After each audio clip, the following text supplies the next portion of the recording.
Hi everybody, we spent 96 hours in Borneo and checked out all kinds of animals and lived to tell about it. And we're going to tell you all about it coming up next. We're Chris and Steve, an early retired couple who sold everything to travel the world full time. We share our nomad life, hikes, and vegan eats. Grab our book, 2 Carry-Ons and a Plan on Amazon and follow us on social. Subscribe to catch our video every Sunday. Where are we?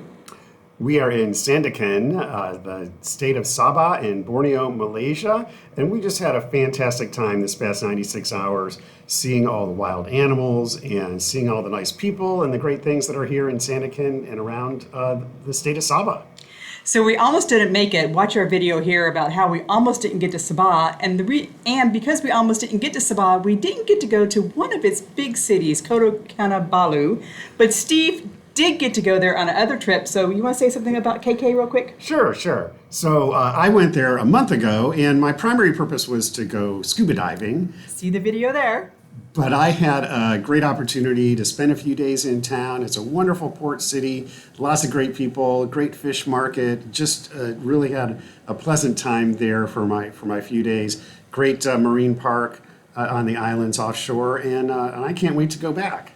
So that's not included in our 96 hours, but if you go to the state of Sabah, you will likely end up in KK either as a layover or something. So make sure you get a chance to enjoy the wonderful town of Kota Kinabalu.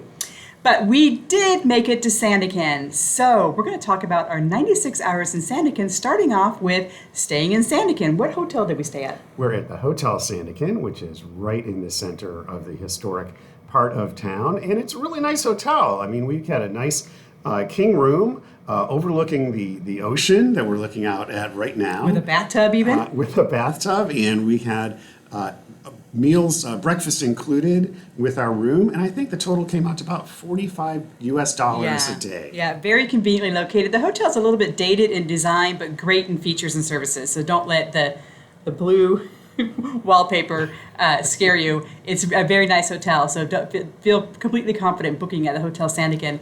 And Steve, glutton that he is, we went to the 88 Bistro 9 million times for every dinner that we had here because he couldn't get enough. I liked it. It's Bistro 88. It's right on the water. There's a cute little waterfront with a bunch of shops and restaurants.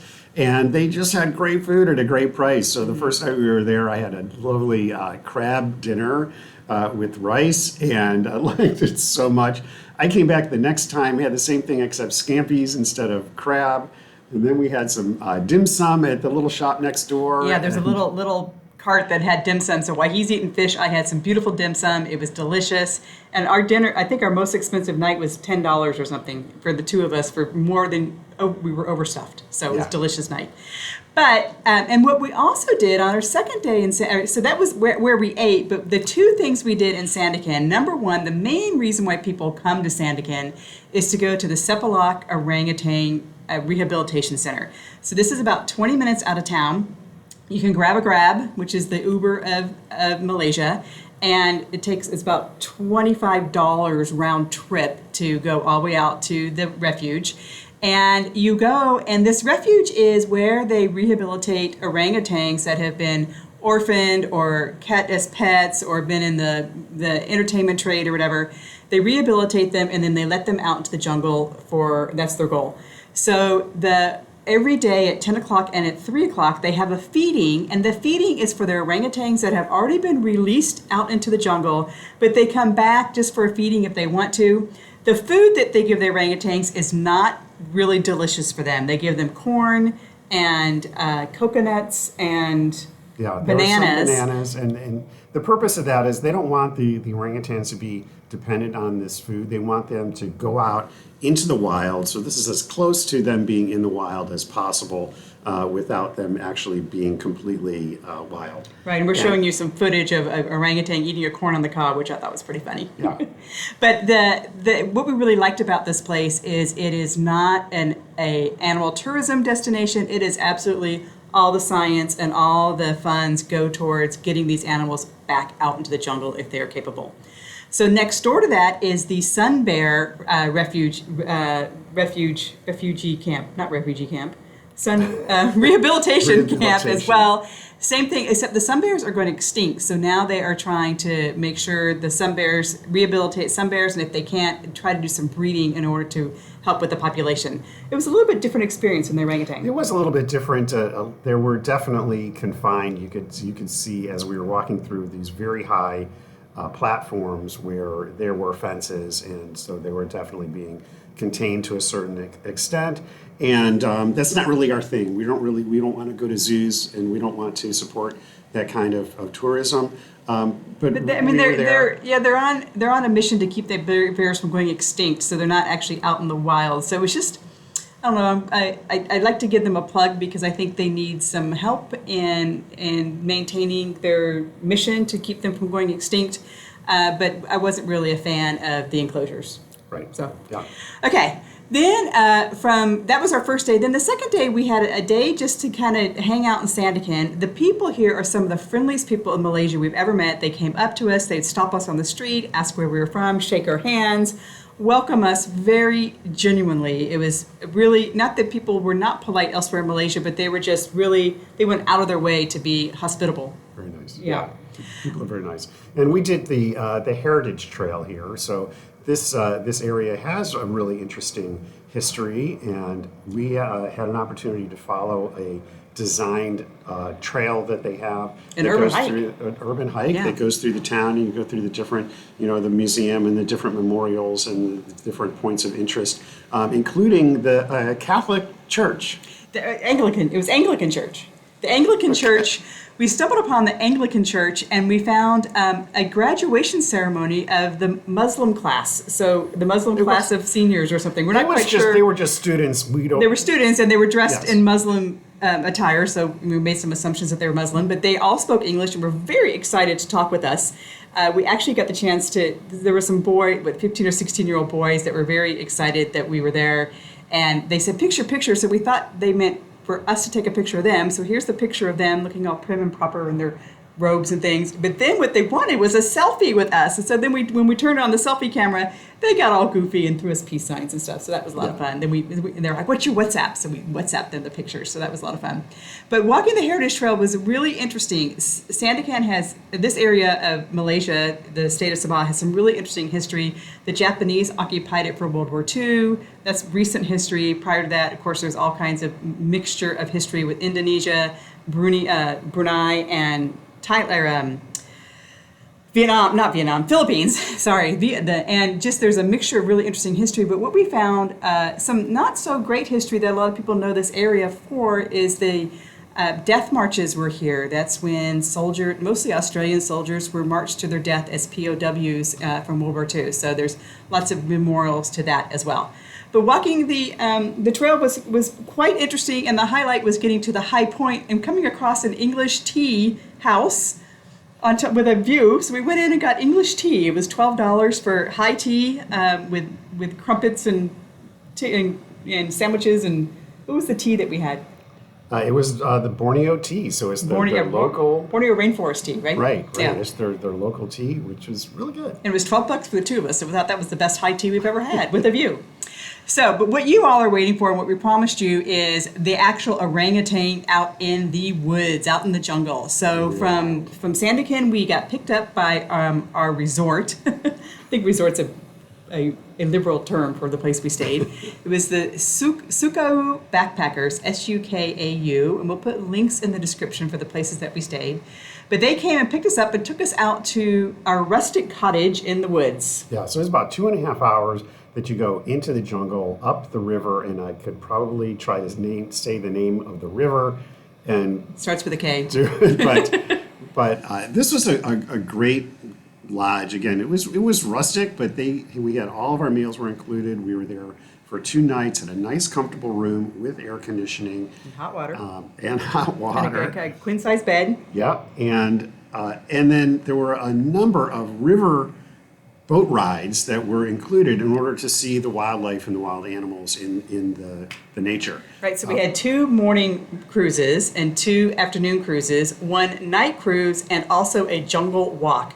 So the 5 cruises, we went up and down the river looking for animals in the trees, and we came across. We're just going to start rolling some video here. So as we talk about the resort and so on, we're just going to roll a video, and it may not necessarily sync up with what we're talking about, just because some of the video is pretty amazing. Yeah, and some of the things that we were taking pictures of, we were using our phones. So there were some people that were with us in the boat that had really great cameras, and we're getting really some amazing shots. Our shots were just not that amazing. Apologize for the poor quality. But you get the idea. So it was incredible. So we saw proboscis monkeys. Those are the ones with the big noses. I don't know if we got really good shots of the proboscis monkeys, because they seem to be the shyest of the monkeys that we saw. So we would come up on them, and they would be a little bit too far for our cell phones to capture. We also saw long-tailed macaques, M-A-C-A-Q-U-E. So I'm not quite sure I'm pronouncing that correctly. But they were definitely the most curious and Hollywood of the monkeys. They would just pose in whatever poses they want, right? I mean, we were literally 6 or 7 inches from some of these monkeys, because they would come out to the trees, limbs that were overhanging the water, and just eat fruit and just sit there and watch us. Yeah. They were watching us as much as we were watching them. They were very curious, and we were not close enough to actually touch them. No, So that and we wouldn't. We didn't have any Yeah. any of that. Like, it's not like they jumped in the boat with us, although some of the pictures look like they were in the boat with us. But they were a lot of fun and really putting on a show. And there was one time when we had the monkeys and orangutans in the same trees together, and I would never even thought of imagining this, that they'd be sitting right next to each other, feeding and hanging out together like one big family. Yeah. So there's a baby orangutan, and then his mom was up in the tree, kind of eyeing, making sure he was being a good orangutan with his neighbors and eating all the fruit and stuff. So. Then we saw all kinds of birds. For all you birders, we're sorry, we don't know the names of any of the birds. But we did we saw some hornbills and some kingfishers and some egrets and some herons. Purple heron, I'd never seen a purple heron, was brilliant. Yeah, and loved it. We don't have many pictures of the birds, though, because as you can imagine, our cameras were not good and for at birds. night, we might be able to put some of these up. We went for a nighttime river cruise, which was really kind of scary, because here it's pitch black, the sky was beautiful, and we came across some owls, which is my personal favorite. 3 different owls in 3 different places. And a big old bat. A bat that flew over our head, a large bat. That heron, or was it an egret? The night heron. We saw a night heron, and Steve got some video of that, or some footage here of him eating his dinner. He had a snake or a worm or something that he was eating. And then lots of egrets, and we just saw crocodile bubbles. We didn't see any crocodiles. But then, Steve, I wussed out, man. I have to admit, leeches are the end of my line. I do not go hiking where leeches are, but Steve went hiking with the leeches. How'd that go? These were special leeches. These were called walking leeches, and I didn't really know what to expect. But anyway, so went for a hike in the woods, and started on a trail, and then went off trail, right bushwhacking, right through the jungle, and saw 2 peacocks. Which what were peacocks doing in the jungle? I have no idea, but I couldn't get close enough to get a picture of them. But they were definitely small peacocks. And then went around the corner and saw a deer. Again, I was too far away to get a picture of it. A rat deer, right? Rat mouse deer. Small deer, like the size of a small dog. Really, really interesting. And so then we get back. Wait, and you saw elephant footprints. We did. We saw elephant footprints. But our guide said that he hasn't seen them in a while, but this was evidence that they were there. And he said they go deeper into the jungle this time of year. So anyways, we get back into the boat, and I look down, and there is a leech, a walking leech that's on my pants in the crotch area. Say it, baby, crotch. I picked him up and and threw him, get away from me, leech. Yeah. And then as we started floating away, I feel something on my stomach, and I pull up my shirt, and there was a leech having breakfast on my shirt, on my stomach. Anyways, pulled that one off too very quickly, and and Chris is very happy that she did not go. I was not. I can't do leeches. I'm sorry. I like snakes. We saw a beautiful red, black and yellow mangrove snake, which was lovely. Lovely with snakes, but I like snakes. Spiders. But leeches just can't do. Anyway, I bet you're wanting to know what all of that cost. So round trip transportation from Sandakan to the resort and back, so that's like 5 hours of driving. 10 meals, 2 nights, 5 cruises, 1 hike. Anything we missed? Yeah, That's it. all coffee and tea, it Yeah, was all the all, coffee, and yeah. water, it's all included. And air conditioning. So it was 900 ringgit, which is about $215 total for the 2 of us for 2 nights. So we think that is a pretty phenomenal deal to go out into the jungle and see real orangutan, real proboscis monkeys, real long-tailed macaw, real, not that the animals we saw earlier weren't real, but they were in their real habitat. So that was just unbelievably fascinating. I definitely can do and should do list. Just a note, I have been to the Amazon. I've been to Iquitos and done a similar experience in the Amazon. Very similar experience. There's more species in the Amazon that we saw, but it might have been that the guide was more detailed in some of the species. So we got down to like pink-toed tarantulas in the Amazon. But the Amazon was much more buggy, and it was much more difficult to get to, and it was more expensive. So if you are in some sort of which one should we do, Borneo or the Amazon, and you're on a budget, Borneo would definitely be the place you'd want to go, and there's less bugs. So there's something to be said for that. Anyway, that is all of our Malaysia content. Oh, Steve will probably do another video on so this coming week, maybe, we don't know yet. This coming week, we are splitting up. He's staying in Sepilok and going for his advanced scuba certificate, and I'm going to Chiang Mai to give a yoga retreat. If you've liked all of our Malaysia videos, subscribe to our brand new Malaysia playlist. We have about 6 or 7 Malaysia videos you can catch up, or you can just subscribe to the channel, because if you want to skip Malaysia and see all of our other stuff, we would love to have you do that too. Are you thinking about Borneo? What animals have you seen in the wild? Tell us where we should go next. Thanks. Talk to you guys next week.